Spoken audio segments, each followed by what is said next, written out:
Hey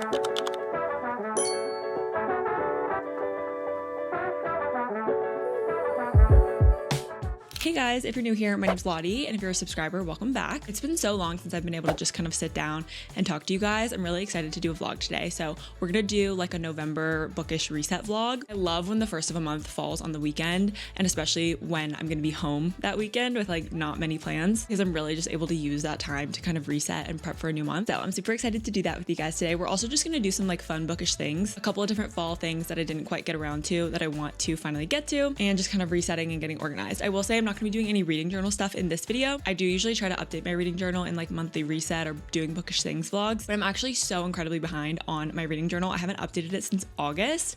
I have a lot of work to do. So I'm thinking that I may just do a whole separate vlog catching up on my reading journal, and that could just be like its own project. But yeah, we're just gonna do a bunch of fun fall bookish things. I also need to film my November TBR jar video today. So we've just got fun bookish energy today. My current read is We Used to Live Here by Marcus Clyworth. I've actually been reading this for like a week. I wanted to get my reaction to reading the end on camera, so I've kind of been putting off finishing this one, and I started another book that I got through Libby, which is Rewitched by Lucy Jane Wood. Today's Saturday, November 1st. Last night was Halloween. This weekend I definitely want to kind of like finish up a couple of my spooky reads. We Used to Live Here is a horror book, so I feel like this is one that I definitely want to finish. Also, I just want to finish it because it was on my October TBR. Now that we're in a new month and I'm going to be picking out a new TBR today, I want to like get that behind me. I hate going into a new month and being in the middle of like a bunch of books because I feel like it just already puts me behind on my TBR. But yeah, I'll talk to you guys a little bit more about this book later when we get back to reading. I also need to go get my nails done at some point this weekend, so we may do that together. I also thought in this video I could include a little bit of a rapid fire reading roundup from September and October. I've been doing shorts on my channel in case you've missed them every month, where I just kind of quickly go through the books that I read that month and what I thought of them. I will say the best place to find like full thoughts on all the books that I'm reading, and especially in real time, is Goodreads and Fable. I've been really loving posting more thorough reviews on there, so that's a great place to follow me if you want to see like in-depth thoughts in the moment. But I've also been having fun documenting all my thoughts in one place, and I feel like the shorts are just an easy way to get that up in a timely manner for you guys. But I thought we could talk a little bit more in depth about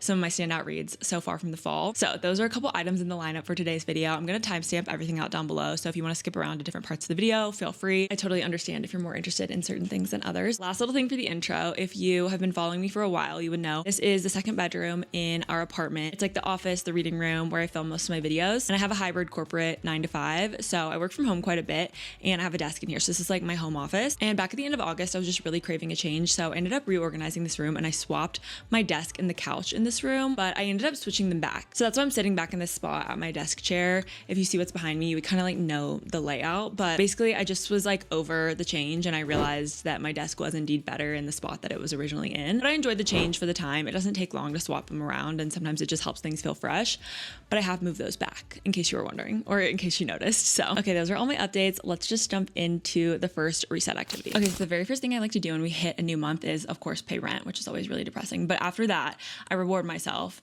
by changing all of my wallpapers. So I get these wallpapers. If you see, this is my phone one. It says October, it has like the month, and then it's just like a fun October background. But I get these from two different websites. There's Study with Nolly and Good Monday's Paper. I'll link both of them down below, but they come out with new free wallpapers every month. So I just go and update these on my phone, my laptop, and my iPad, and I pick out 3 different wallpapers. So I thought we could pick out my November wallpapers together. Okay, so I'm starting on Study with Nolly. These are the first ones that I found, but this one's run by a girl named Natasha, who runs like a studygram. It's super cute. But you just go to freebies and then wallpapers on her site, and then November. She always does the cutest ones. And then I just go to download here, and it opens up like a Google Drive thing. And then she has ones for desktop, phone, and tablet. So got those open, and then we'll go to Good Monday's Paper, and then go to wallpapers, and then I go to November, read more, and then go to the Google Drive. I will link the sites down below, and Good Mondays has phone, tablet, and laptop too, so, but they have different ones, so like blank, Monday, and Sunday Start. I like a Sunday Start. Let's pick out a desktop one, and I usually like the playful ones. These are so cute. These are like nice and simple too. So if you go through, oh, I really like that with the plaid, but the cinnamon rolls, like there's so many good ones to choose from. Sometimes I'll just like scroll through. All of these look good. Oh my gosh, look at that one with the pumpkin cake or something. That looks so nice. I really like those. And then let's see what the sans serif. Oh, see, I like these too. That's kind of tough. And then let's see about the serif. If you didn't know serif, it means that the font, see how this font has feet? Like, see how the N has a foot? In my graphic design classes, like that's what they call like these like things on the bottom of the N, like that's a foot. So basically serif fonts mean that they have feet, and then sans serif means without serif. Sans means without, I think, in Latin. So you can see in this font, like there's no little like feet or embellishment like that on any of this font. It's very like blocky. And so these are sans serif fonts, and then the other is serif. So fun fact if you didn't know that. I think I like the playful. I don't know. Let's see what Study with Molly has for desktop. Oh, see, I kind of like this because it's playful, but she spells it out. I don't know if it's my vibe. Let's see. I think I like the Good Mondays ones a little bit better. Okay, so I kind of think I might like the serif ones. I really like this, but I like it better when it's off to the side. This one's really nice. I'm just gonna download any of the ones that are kind of calling to me, and then we can go through all the options. This one's too Christmassy for me. I do like the cinnamon rolls, but I think that could be cute for like my iPad or something. I don't know if I want that for my computer. Okay, I think the cinnamon rolls would be really cute for my iPad this month. So I'm gonna download that one for my iPad. Yeah, that's nice for the phone. This could be nice for the phone too. Let me download that one just in case. Okay, so I downloaded all the ones that stood out to me. Now let's update them. It's gonna feel so fresh. I'm excited. This was my wallpaper from last month. This one was also from Good Mondays. I'm gonna go to change wallpaper here, and then we'll add one of the downloads. This one, I think I like this one. I don't know. That's kind of tough. Or I could do this one. I also usually like to do one of these on my work computer. I'm gonna airdrop one of those over to my work laptop. I kind of think this one for my work laptop. Yeah, okay, I like this. Okay, now I'm gonna change my iPad wallpaper. So I'm just gonna long hold here, hit customize, and then I click in the bottom right corner, choose photo. I'm gonna kind of bring it down just a little bit. So here's the updated wallpaper. I'll hit done. And then by default, I'm pretty sure, yeah, it just updates where the background is just the same wallpaper but blurred. So it kind of just does that for me, which is nice. The iPad wallpaper is updated. It looks so cute. Now we're gonna do my phone. So again, I just long hold and then customize. Being so slow. Choose photo. And then I just kind of reposition it like that. Perfect. My phone is updated now too. Looks so good. And it's just so fresh. I love that feeling when we hit a new month. So if you guys update your wallpapers, post it on your story. I'd love to see which one you pick and tag me. Okay, another fall bookish thing I wanted to show you guys. It's my Kindle Colorsoft. I'm gonna do a whole video. I know I keep saying this, but I am gonna do a whole video about Kindle versus Kobo, as well as if it's worth upgrading your Paperwhite and getting a Colorsoft. Short answer, I think is no. I would just stick with your Paperwhite, but I'm gonna do a whole video on it. But all this to say, this is my Kindle Colorsoft. Like I mentioned before, I'm reading Rewitched right now from the library. But one thing that is kind of fun about having colors on the cover is I made these different like fall screensavers. I have a whole video on how you can do this. I'll link it down below. But I made this one that just says booked for fall. And so you can switch the book over to this book and then lock your Kindle, and then it'll show this on your lock screen, which is really fun. So this is just like a fun thing to do for the seasons. Let me show you some of the other ones that I made. Also, if you guys would be interested, I could start like an Etsy where I make a bunch of fun Kindle wallpapers that you could just download. That way you don't have to go through the whole process yourself or design them. And I could just make some like basic ones and maybe sell them for like $1 each or something. I think that could be fun. I guess I don't know like the margins with Etsy. I'm sure Etsy takes like half the profits. Maybe I could just sell them on like a Squarespace or something, but then Squarespace will take it. I don't know. If anyone has thoughts, let me know. I think it could be fun, but I made this one. It just says Lottie's Kindle. It just has like all these different little like fall icons around it. I think this one is my favorite though that I made. It says Lottie's Kindle and it has all these fall leaves. So I think I'm just gonna leave this one on my Kindle for now. It's just so cute. And I will say with having the Colorsoft, it is fun to have the colored screen if you like to do wallpapers. And then I also wanted to show you guys, I recently updated my stickers on the back of my Kindle. I did this way too late. I should have done this sooner in the fall. I just have been behind in like doing all of my fun fall bucket list things. So I've been so busy with work this fall. If you didn't know, I have a corporate 9-to-5 and I've just been like honestly kind of in the dumps because I really wanted to do some fun like fall lifestyle vlogs with you guys, but I've just been busy on the weekends and I've had really busy weeks with work. I just have not had time or energy to make these like fun fall vlogs that I had in mind. So I've been like mourning the fact that I feel like fall is passing us by. Today's video is about like still enjoying fall, since it is November and it's still fall. But I'm not judging you if you like to get into the Christmas spirit. Some years I'm like that and some years I'm not. And this year I'm not, and that's okay. But I've been there and I definitely get it. So to each their own. In this video, we're doing fall things. But yeah, like I said, I just finally got around to updating my Kindle stickers for fall. So I thought it turned out really cute and I was just really happy with it and it was bringing me joy. So I just wanted to show you guys that I updated that for fall and it's just getting me in the fall spirit. Plus the wallpaper on the front, like I'm obsessed. So these little like digital reset things I feel like can go a long way in helping you just feel like refreshed and reset for a new month. We spend so much time on our devices that just having something fresh to look look at when you open your screen, I feel like can just feel really fresh. You know, that sounds kind of silly, but it literally takes like 15 minutes to change your wallpaper. It feels like a new beginning to me. Okay, so speaking of things that I meant to do earlier in the fall and never got around to, I actually picked up a Sonny Angel that is a pumpkin patch series one. I love all things pumpkin, which is part of the reason I don't want to be quite in my Christmas energy yet. So I really wanted to get a little pumpkin Sonny Angel, and I picked this up a couple weeks ago, and then I wanted to open it in a vlog and then just never got around to it because I didn't have time to vlog. So we are a little bit late since it's November and I'm opening this, but I just thought it would be a fun little treat for like Halloween weekend and just something kind of fun and special, like a little memento to help encourage me to keep the fall energy going. So those are the vibes. I thought we could open this together. In case you didn't know and you're like, what is this thing? This is a little collectible figurine thing. It's in a blind box, aka there are a couple different options you can get and you don't know which one you're gonna get. So these are the 6 options I could get. There's just a bunch of different colored ones. They're just these little like baby angel cherub figurines, and they're just like cute and collectible and fun. It's not that serious. That's what a Sonny Angel is. Honestly, I'd be happy with any of the options that are in the box. They're all so cute. That's what I love about these like seasonal ones. With ones like this in the Valentine's Day series, I opened one of those in a vlog back in like February. They're all so cute. And it's just great because you know you're gonna get one that you like. So, okay, let's open this bad boy. I always love the top, how it says, he may bring you happiness with a question mark. Like, no promises, but okay, let's see if I can pop the top open. This is a thing with Sonny Angels. If you can like pop it, usually that means it's gonna be a good one. But the thing is that these are all good ones, so I'm not really that superstitious. Yeah, I feel like I look crazy when I try to pop it and it doesn't work. I'm like, no, listen, I promise it pops sometimes, but it's fine. Oh. Okay, wait, I like to guess what I think it's gonna be. I really have no idea. I kind of want the cat. Honestly, if I had to pick, they're all cute, so you can't go wrong. Okay, ready? 1, 2, 3. I always like to show you guys first. Here he is. Oh my God, I got the one I wanted again. Wow. Guys, I really didn't want to say it because I just feel like I jinxed myself, but my number one choice was the cat. So I just feel like the cat is so fun for Halloween. He's a little spooky, like a black cat. We just watched Hocus Pocus last night with Binks, and so maybe I should name him Binks. He's so cute. I'm actually so excited. I can't believe I got my number one choice, and he has this little jack-o'-lantern body. I fear I'm obsessed. Okay, we're gonna find a spot for him on the bookshelves. Another thing I want to do later today is just kind of reset my bookshelves. So we're gonna find a spot for him on the bookshelves when we do that. I want to like set up a little like fall section on my bookshelves, and he's gonna be perfect to go with like my spooky reads and stuff. This was such a success. I'm so excited. Okay, next thing I want to do is prep to film my TBR jar video. That's gonna take up a good chunk of the afternoon, but I wanted to just debrief you on what I do to prepare for filming those videos. So I already have my hair and makeup ready, but I am gonna go pick out like a little bit of a cuter outfit. I like to get a little bit dressed up for those videos. And then of course I'll set up my camera. I need to make sure my mics are charged, so I actually might go make sure that those are good to go. I think that they are, but I'm actually, while I'm thinking about it, just gonna go plug those in. Okay, I went to plug that in. I use my Canon camera for my sit down videos usually, and then my DJI for my vlogs. I list all my camera information in all of my description boxes. But the more fun, perhaps more bookish and relatable things that I do to get ready for this, like if you do your own TBR jars or like pick out your TBRs, is kind of resetting my TBR cart, which I actually already did this morning.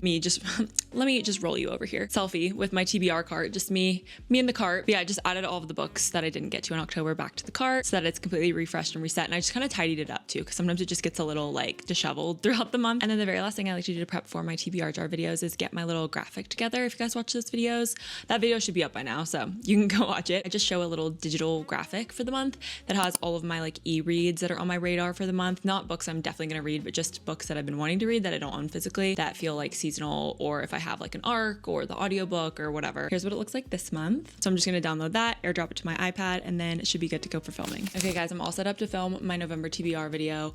So I'm just gonna sit here, film that. I've got my purple mic for November. Camera set up over there. TBR cart is set up here. As you can see, this is a different angle, but we've got the whole setup ready to go. So I'm just gonna sit here and pick out my TBR for the month, and then we'll check back in. I've been filming for a couple hours now. So I filmed my November TBR video. My TBR is stacked. I'm so excited. I also changed again because I filmed a little short about all of the books I read in the month of October, doing like a quick recap. I was just thinking like, while I'm sitting here, let me just go ahead and film that. But we're also gonna talk a little bit more in depth about that in this video. But for now, I feel like I've been talking for hours, so I just need a little break. I'm gonna drink some water, eat some dinner, and then import the footage from earlier and maybe start editing. I really wanted to keep reading We Used to Live Here Tonight. This is what happens to me all the time, you guys. I reach this point in the night where I feel overwhelmed and then I can't make a decision. Like I can't decide if I want to like film more sit down content and just like talk with you guys, or if I should like read and film that for a vlog, or if I should read and not film that for a vlog, or if I should edit footage that I have. Like a lot of times I just get overwhelmed because I could do any of the things, but I like can't make a decision and then I just procrastinate and then it just gets even worse. So we're not gonna do that tonight. I'm gonna make a decision. All this to say, it does happen quite a bit. One thing I did want to show you guys is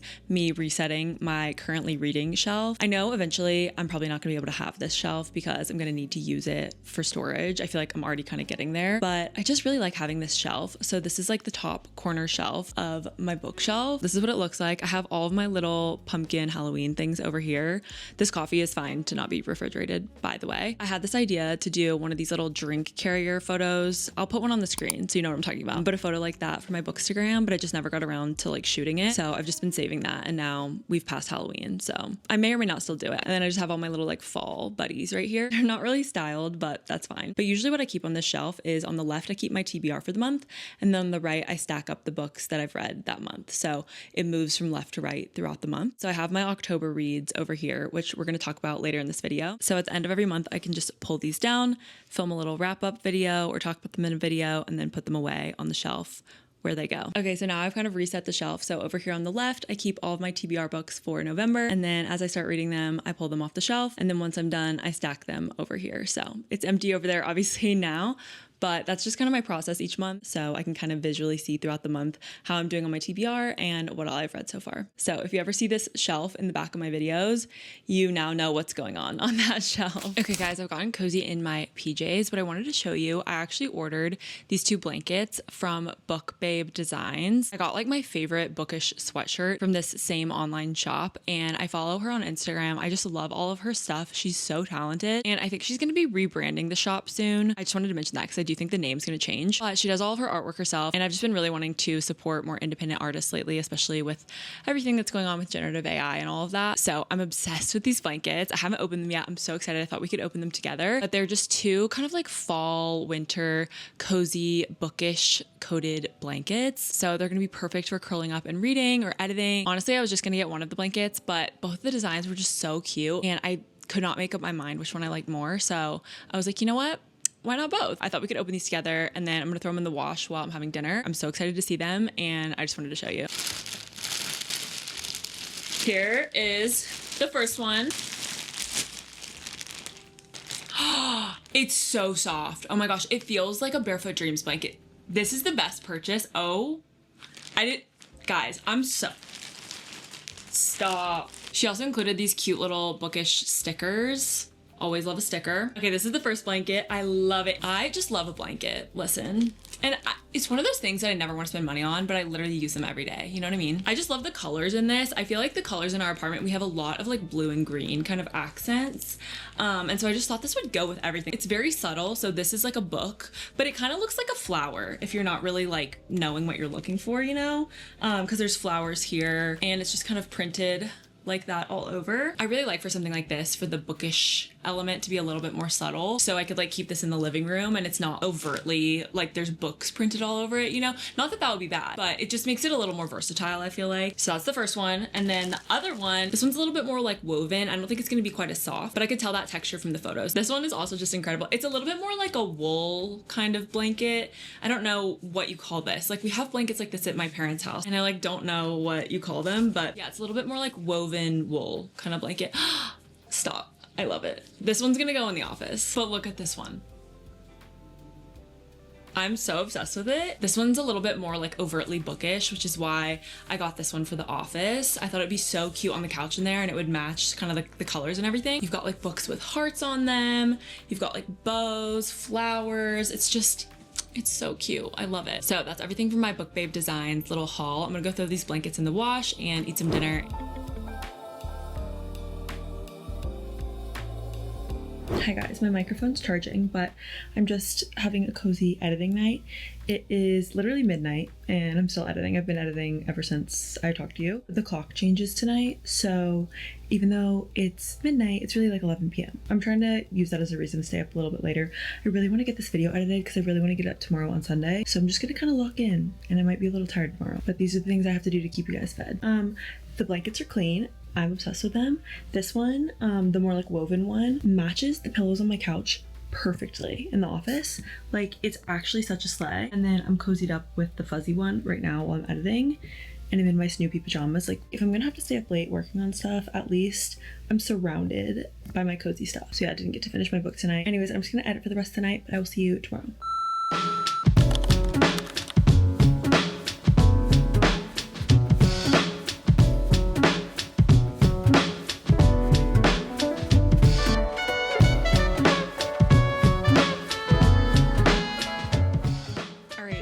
Sunday evening, and we have some catching up to do because I was supposed to have a really fun, productive day with you guys, and it's Sunday night. So last night, daylight savings ended, which means that we fell back an hour. We gained an hour, and I literally stayed up until like 5 a.m. working on my TBR jar video. And then I also was editing my reel for my October reading wrap up. So yeah, I like accidentally stayed up till 5 a.m. Literally. It was 5 a.m. old time, 4 a.m. new time, and we had breakfast plans. So I slept for like 4 or 5 hours, and then I was gonna take a nap, but I decided I should just try to like stay up and then just go to bed early. So I worked a little bit more on editing stuff and was like finishing up final touches on things. And then I went and got my nails done, which was just like a really nice moment of self-care today. Honestly, all day I've been so delusional. My sleep score on my Apple Watch was a 40. I didn't even know it went that low. So yeah, all this to say, the priority tonight is indeed sleep. That's why things got thrown off.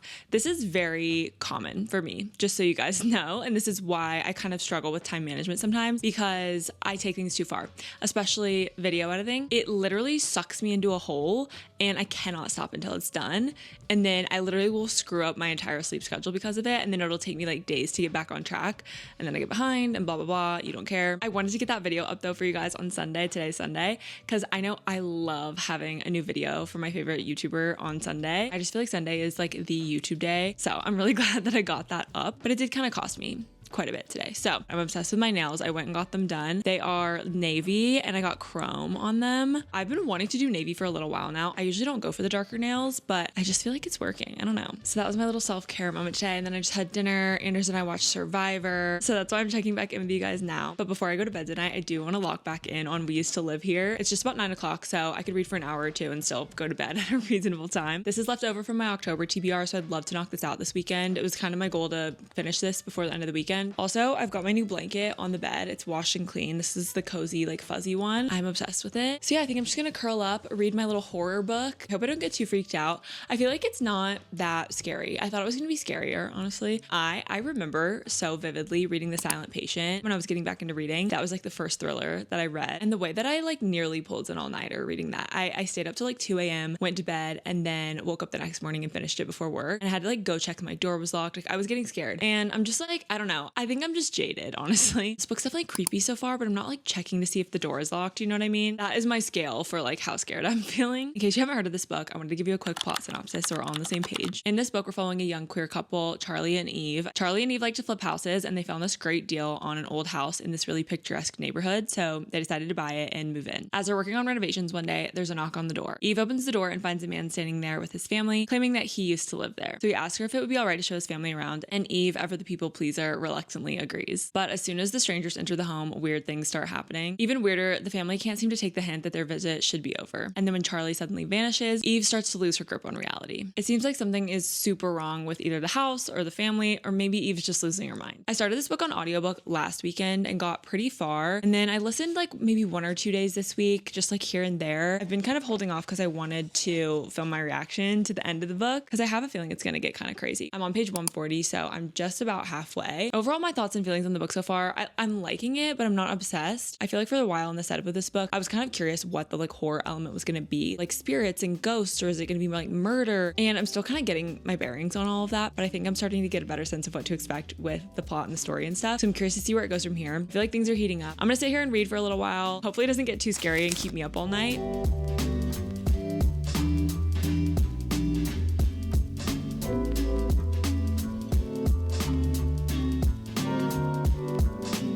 One thing I forgot to mention about this book so far is that between like every chapter, so every other chapter, you get these, what would you call it? Mixed media, maybe, except it's not photos or anything. There's just different like transcripts. A lot of it is documents. So this one will say like doc_B13_ symbols, description, copy paste of a conversation on raretoyforums.net. And then the next one's like doc A05, description, excerpt about the strange side effects of hypothermia. So there's just like all these different little like random random knowledge nuggets that are being thrown at you, and they all are like very random, and they definitely will connect. The hypothermia one was after I think someone had been like out in the cold at night, but I guess it's just making you wonder, like, are we gonna come back to this? I feel like I'm not gonna remember all of these like clues that we're getting. Also in these chapters, there are a lot of like written clues. There were like random capital letters. It's like my Swiftie side is being activated and I'm like trying to decode all this. And then there's also Morse code at the end of every single one of these. So if you wanted to figure out what all of it says, you could definitely do that. I did that for the first couple chapters, but I think I'm just gonna Google it at the end of the book and see what it says, because I just can't be bothered to look it up every time I finish a chapter. That's one thing to note about this book. And then also my friend Mick recently did like a little fall reading challenge vlog, and she read We Used to Live Here in her video, and I really loved watching her reading vlog before reading this because it got me really excited for it. She really enjoyed this. And there's this book called House of Leaves that I think is pretty popular and well known. I've never heard of it, nor have I read House of Leaves. She had to read it I think in college, and she was just saying this is kind of like House of Leaves light, and it's like kind of a more interesting take on it. But if you know what House of Leaves is, I just wanted to give you that context. I'm gonna get back to reading, but those were a few just random thoughts I wanted to share.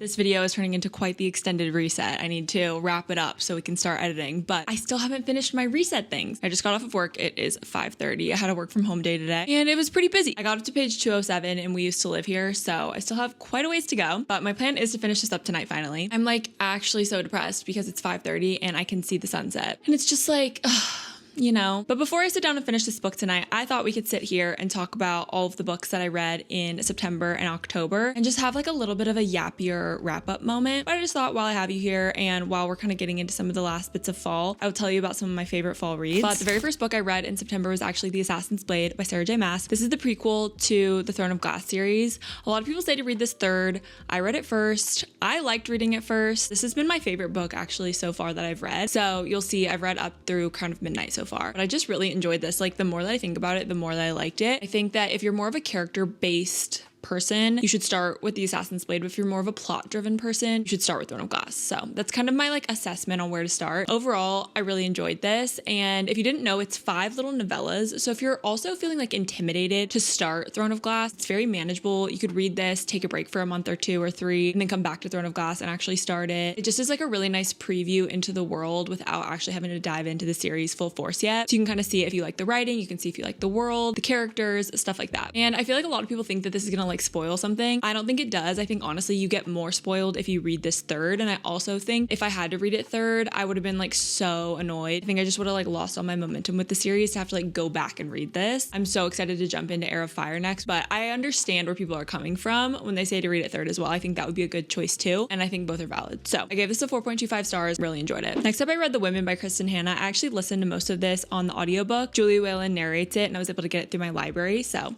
that was a win. The audiobook was really great, and don't get me wrong, I did enjoy this book. I gave it a 4-star, but I just didn't enjoy it as much as some of the other Kristen Hanna books that I've read. I have a really in-depth review on this one in my fall reset vlog if you guys want to hear more of my in-the-moment thoughts. Overall, I found this one really impactful and I really enjoyed the writing. It just wasn't like my new favorite story. Then in September, I read Spectacular Things by Beck Dory Stein. I think that if you're someone who likes literary fiction stories about sisters in particular, if you played soccer growing up or are connected to that sport at all, you could really enjoy this one. I'd say I feel like lukewarm about both of those topics. I like soccer, but I'm not obsessed with soccer.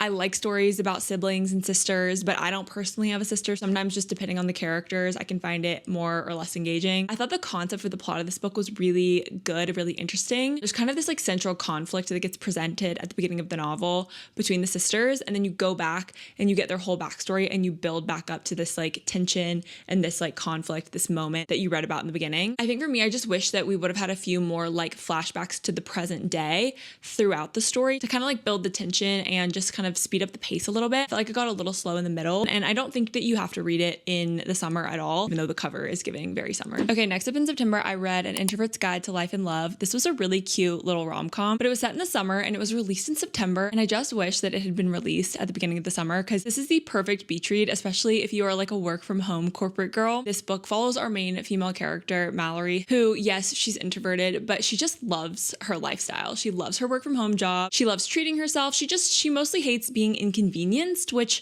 I also hate. So I related to her in that way. Like the little things that would annoy her, they're not the end of the world, but they just like are annoying. And I just found her super funny. Overall, this was a really great book. It wasn't super strong in the romance. It felt a little more women's fiction. It's not really a very like raunchy romance book. It's a little bit more like chick lit, even though I hate that term. Sometimes, you know, it just works. I thought the writing was really easy. It wasn't too long. And I definitely would read something from this author again. So I would recommend this one. I think it'd be like a great spring break read. I don't know. If you want to like put it on your radar, it's the perfect thing to read while you're like at the beach for a week. So just put it on your list for that. Okay, guys. Next, I read Wild Reverence by Rebecca Ross. And this is probably one of my favorite books of the year so far. I loved this, and I had such mixed feelings though, to be fair. Here's the thing. Halfway through, I was considering DNFing it, and then it literally came all the way back around to being a 5-star, which I don't think that's ever happened to me. I was so glad that I pushed through because I ended up loving it. I think it's one of those books where the writing can be super hit or miss. If you really loved Divine Rivals and Ruthless Vows, I do think you would like this. If you're someone who really loved Divine Rivals and then like really hated Ruthless Vows,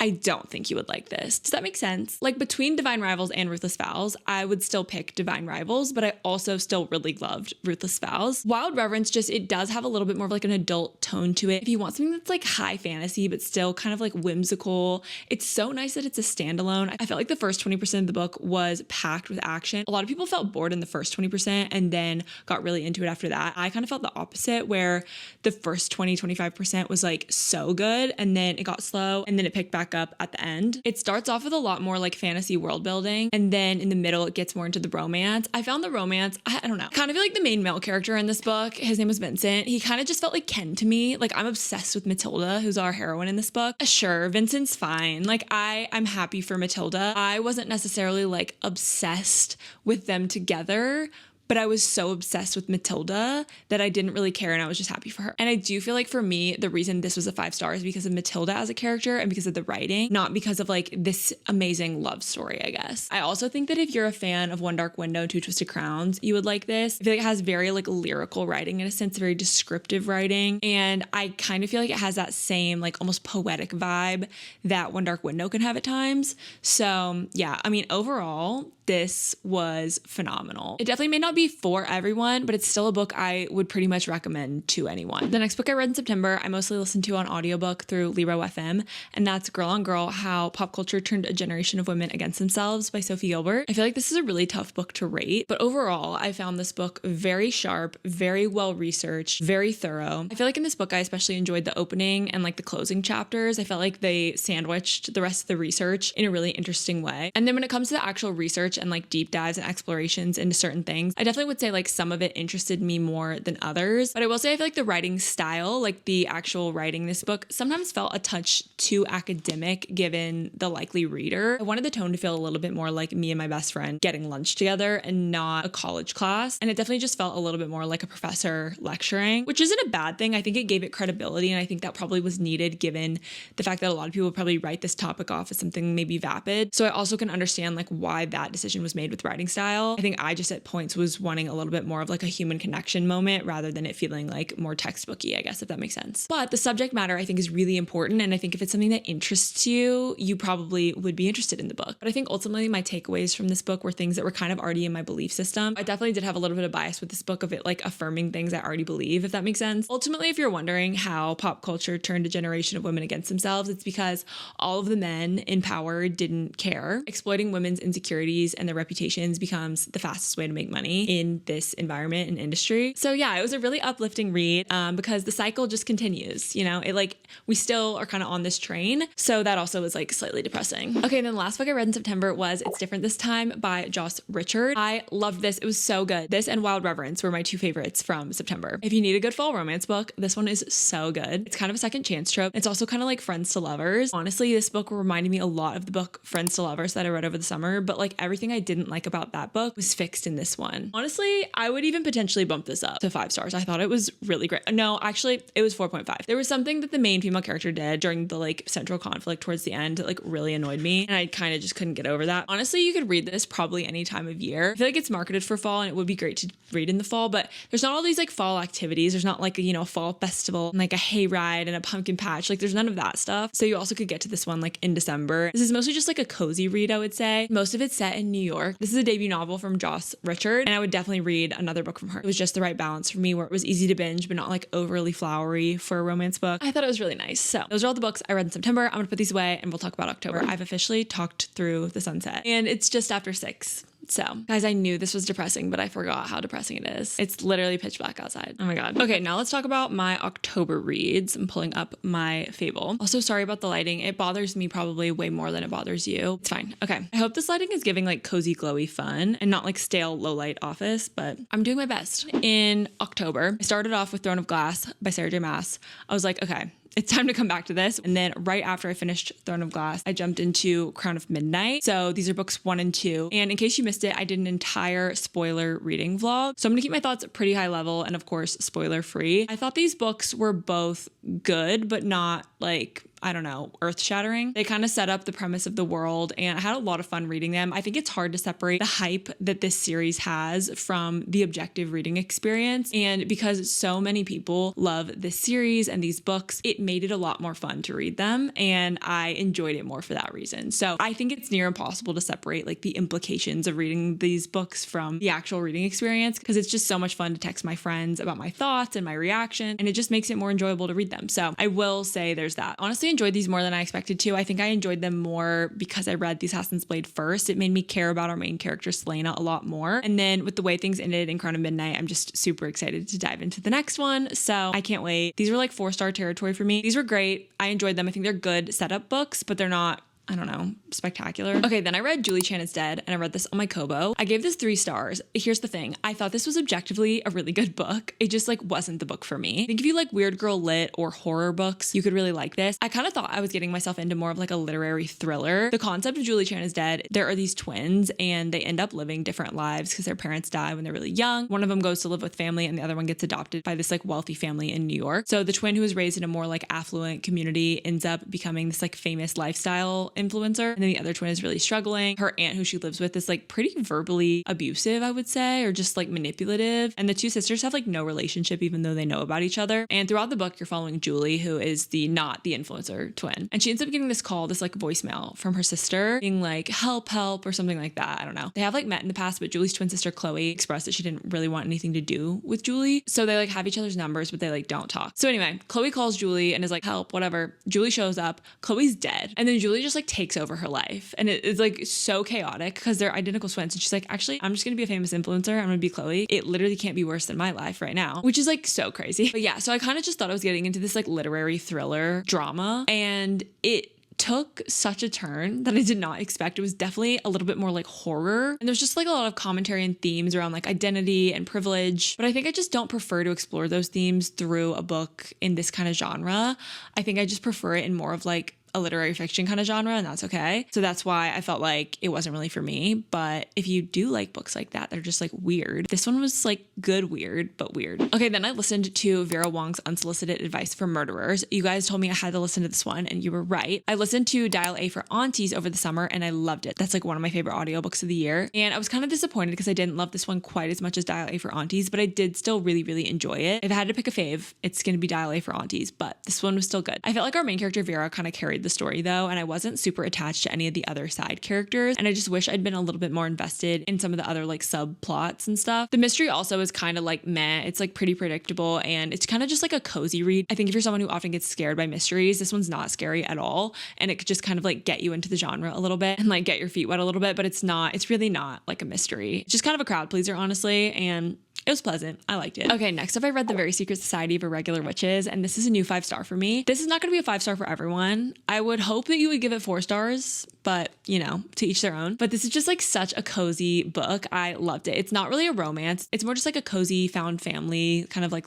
lit fic with subplots of romance. It's just like the perfect little witchy book for the fall. It's not too witchy in like a Halloween way though. I think you could definitely read this like later in the fall or just like any time that you really want just like a little cozy book. It was just the right book at the right time for me. It was just like a warm hug. There was just nothing I didn't like about this book. I felt like the pacing was great. I loved the characters. I loved the message. I loved it. I was reading a lot of wholesome books in October, kind of like by accident. The next book that I read was The Collected Regrets of Clover. I'd also had this one on my Kobo for a while and I finally read it and I really really enjoyed it. I gave this one a 3.75. It was almost a 4-star, but there were just a few things that I found a little bit like cliche or cringy. Overall, I loved the message and I would definitely recommend this, just generally speaking. I thought this would be a good one to read in October because this actually follows our main character Clover, who is a death doula, which you may be like, what is that? Because I didn't know what it was either. But a death doula is someone who kind of like ushers someone out of life in a sense. So like if you know you're dying, they kind of like come and talk to you about like what you want out of your death. And if you have any like connections you want to make before you go, or like stories you want to share, or just like, I don't know, it's really like anything. She's almost like a therapist for people who are dying. And I just thought it could be like a fun concept to read about in October with like Day of the Dead. I feel like there's so much like memento mori reminders that we're dying in the fall. Like all of the leaves are falling. So I thought this would be a good fall book. Honestly, I kind of wish I'd read it in the spring. It's a little bit more of like a spring book because while it focuses a lot on death, it also focuses a lot on like what it means to live a fulfilling and meaningful life. And there's kind of this like energy of rebirth in it. Also, this book is set in the spring.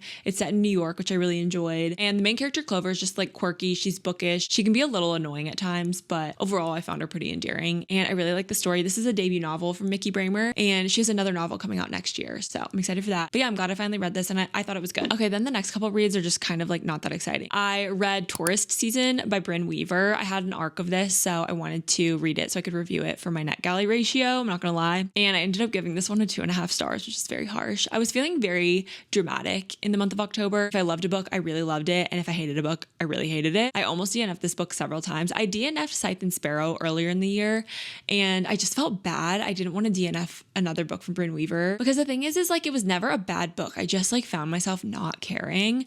And I think I've just like grown away from this genre and I didn't take the hint when I DNF'd Scythe and Sparrow. I thought it was just like over the series, but not over the genre. But I just think I'm going to take a break from books like this for a little while and see if I miss them because I think they're good if you're in the mood, but I just was not really in the mood for whatever reason. I just wasn't really in a big romance mood this month in general. Overall though, I think if you really enjoyed and loved Butcher and Blackbird, you will really love this. It was objectively a good book. Once again, it wasn't the book for me. Also with Taurus season, it's set in the summer and that like really pissed me off for some reason because I was just like really wanting to read a fall spooky book. It was like peak October weather when I was reading it and I was just getting so annoyed that I was reading a summer book and I'm just tired of these summer books being released in the fall. Like, what are we doing? Next up, I read Where Did Everybody Go? Why We're Lonely But Not Alone by Don Martin. I got this one as an audiobook from the Libro FM influencer program and I thought this was really good. Anders and I listened to this in the car. It's a really quick audiobook. So if you need just like a crowd pleaser kind of audiobook and you want to get your reading goals up instead of listening to a podcast, I felt like this was a really great pick. I really enjoyed how the author blended a lot of research with also like humor and personal anecdotes.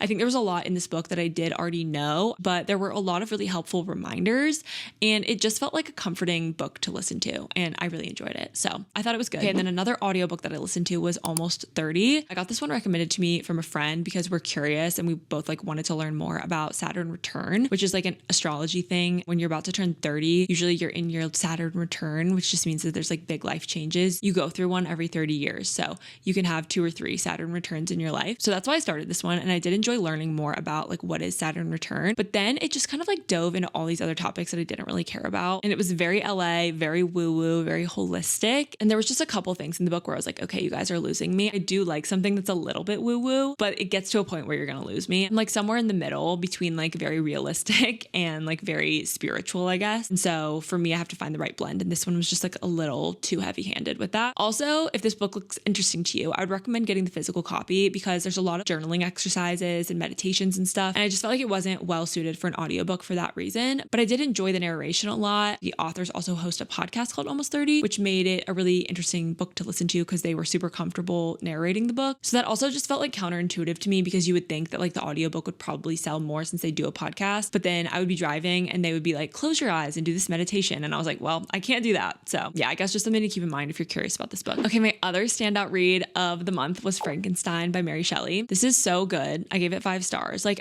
how can you not give this 5 stars? I'm sorry. Like, it's a masterpiece. And considering that it was written over 200 years ago, it still feels so relevant. This book is free on Kindle Unlimited and free through Audible. I highly recommend reading and listening together, especially if you're intimidated by the classics, but you have to go into it with some energy and some effort. You can't just like put it on in the background or like read it after a long day and like expect it to just click in your brain. The writing style is written like it's the 1800s because it was the 1800s. If you're a big fan of Hamilton, one thing that I did, because I'm a big fan of Hamilton, while I was reading this is I was just kind of imagining it like it was letters from Hamilton. I know that that's like really annoying of me. It starts to click, it starts to flow. So that's a pro tip. And then I also wouldn't shy away from Cliff's Notes or Spark Notes as you get started, especially. The first couple chapters are a little confusing, like trying to figure out what's going on as the book starts. But then I feel like once you're off and going, you like know what's going on. These tools are here to help us enjoy these books, and I enjoyed this one so much. I think you just have to go into it with a little bit more intention, but I think it's really worth like putting your mind to the test, putting your brain to the challenge, and seeing what you think about it, because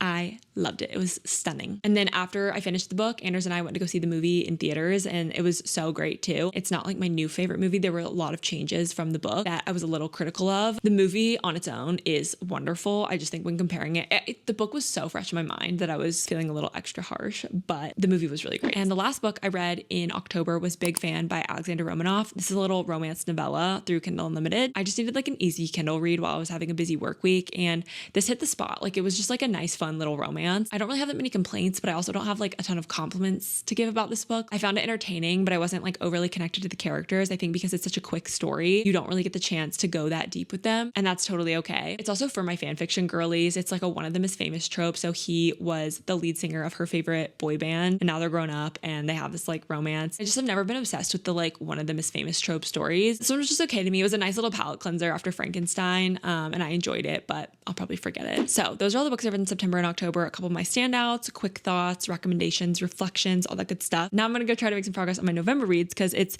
November 3rd and I have not finished a book yet this month, which is not great. This book is good, but I'm just finding that I don't really care. It's like kind of crazy, but I'm like not that scared. And I should be. I don't know why it's like not creeping me out. I think the thing with this story, it's not like Caraval at all, but I didn't love Caraval. I typically don't like these like funhouse kind of books is kind of what I call it, where it's like you don't even know what's going on as the reader, but also the character in the book doesn't know what's going on. I find them really disorienting. I'm interested, but I'm not hooked, I guess. Like I definitely care enough to finish it, but I'm not like desperate to get back to reading it. Okay, I've been yapping for like an hour. I'm gonna go get on with the rest of my night.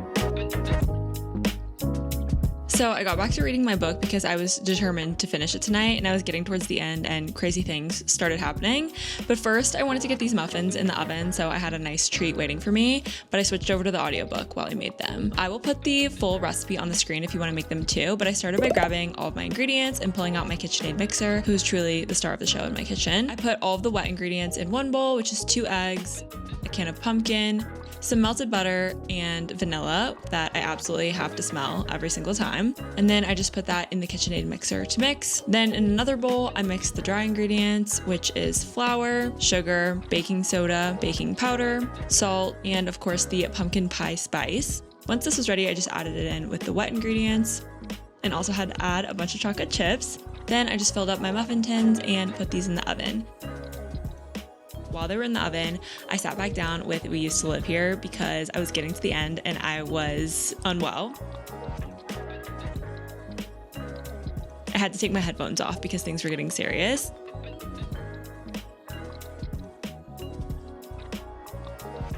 And I actually just had no words for how this book ended. Like I was full on sitting there in silence trying to process what I just read.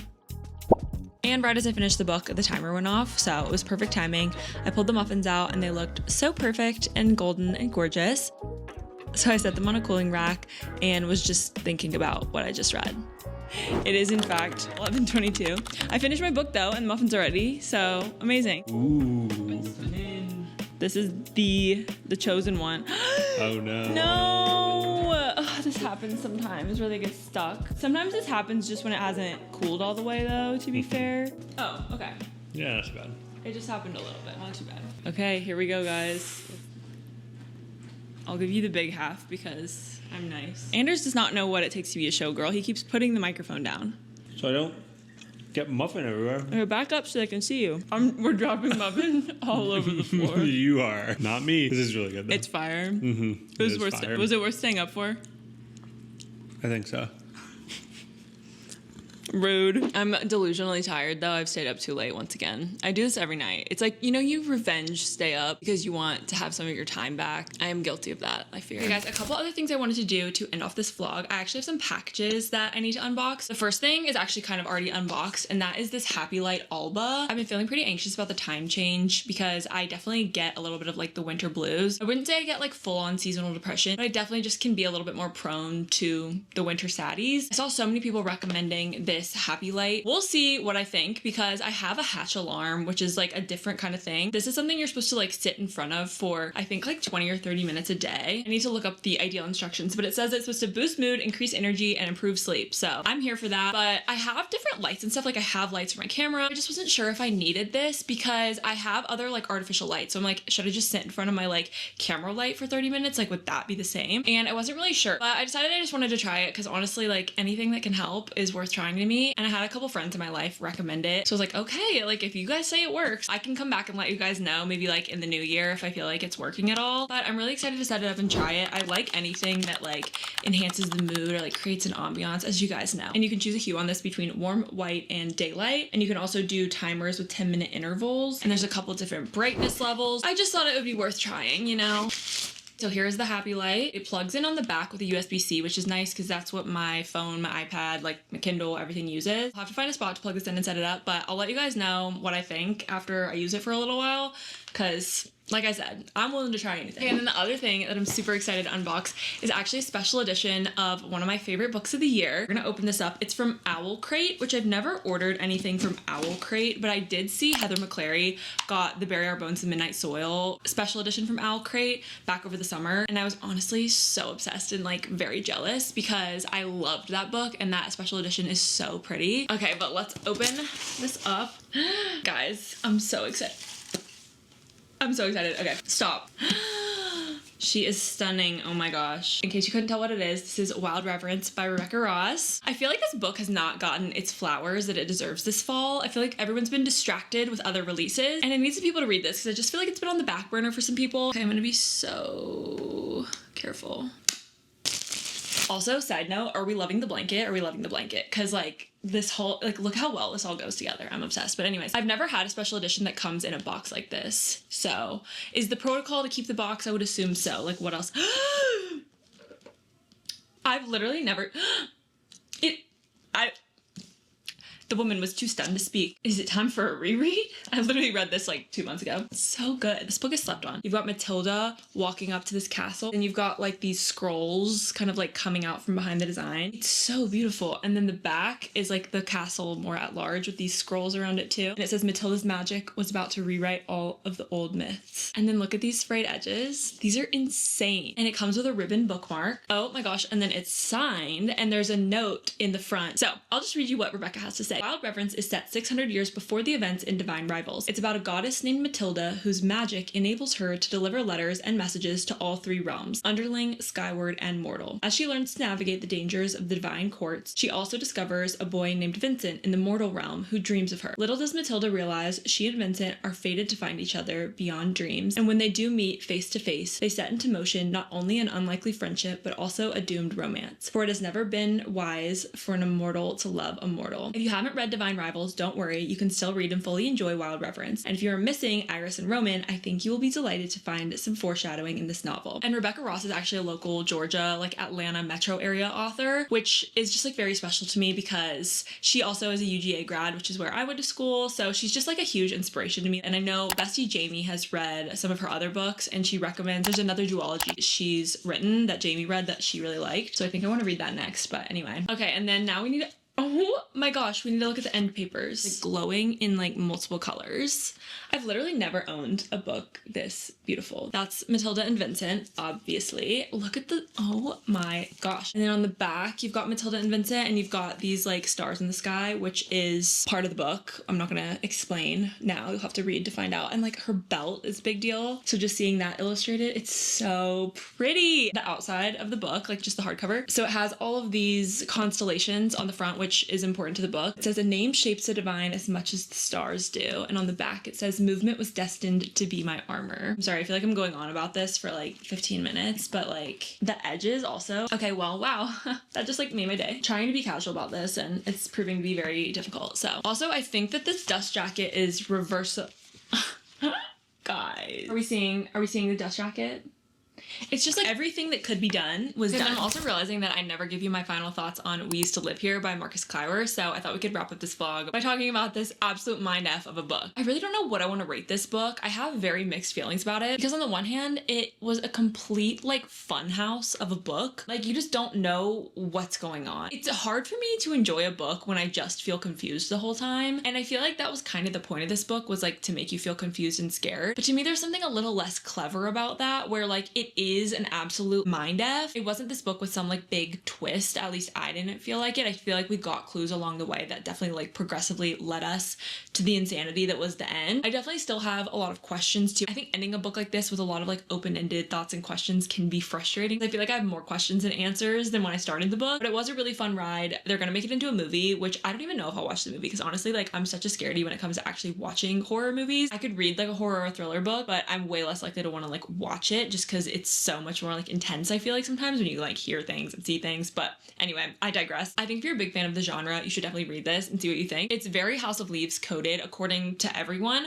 I haven't read House of Leaves, but it seems like there are a lot of nods to it in this book. So if that's a book that you've been wanting to read or have read and loved, definitely I think this would be an interesting one to read. But I think if you're someone who reads across a lot of different genres, and like horror and mystery thriller are one that you pick up once in a while, but they're not like your bread and butter, and you missed this release last year, I'm kind of take it or leave it on whether you should like prioritize picking it up. It is a super quick read. It's really easy to just fly through, but I will say all the little clues and stuff, like there's all this like Morse code throughout the book, and I went on Reddit to try to figure out like some of that stuff. It was first released actually on Reddit, I think, and then it got turned into a book. But I think for me, I got like really into looking up the clues like right after I finished it, and then I haven't really thought about it that much since. To be fair, it hasn't been too long since I finished it, but I don't know, I'm kind of just like glad to be done with it, which makes me feel like I should give it like a 3.75 because it was still good though. It's very much so like, what did I just read? Like what is even going on? So if you like books like that, I think you'd like this. I have very mixed feelings because I could understand why someone would love this book and also why someone would be kind of like lukewarm about it. And I feel like I'm somewhere in the middle. So those are my thoughts. All right, guys, that's gonna be it for today's vlog. I hope you had fun doing some bookish things with me, resetting for a new month. I really love doing vlogs like this. If you like seeing them, definitely let me know. If you made it this far in the video, comment down below with the cherry emoji so I can know who made it to the end. And in case you're new here, don't forget to click subscribe down below and stick around so you don't miss a video from me. That's all I have for you guys today. Thanks again so much for watching, and I'll see you super soon in another one. Bye, everyone.